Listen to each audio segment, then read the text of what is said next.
Simple phase change problem. We're looking for our heat, and we're going to multiply our heat of vaporization, and we want it in joules. So the heat of vaporization expressed in joules is that value. We start with 68 kilograms of water. Our heat of vaporization is given to us in joules per gram, so we're going to have to do the conversion from kilograms to grams. We know a kilogram is equivalent to 1,000 grams, and now we can bring in our 2258 joules per gram for heat of vaporization.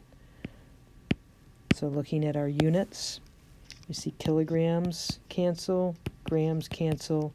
We have our answer in joules, and mathematically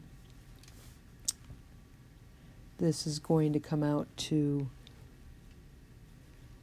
3668600 joules.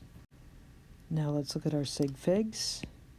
2, this is exact, so it's not going to impact our sig figs in our answer. 4, so we're going to write our answer to 2 sig figs. That's all we can justify.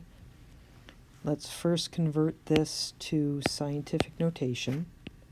3.6686 times 10. Okay, we've got to find our power. Here's where our decimal point starts. 1, 2, 3, 4, 5, 6, 7. So our exponent is going to be 7 joules. Now let's limit that to 2 sig figs. We end up rounding up.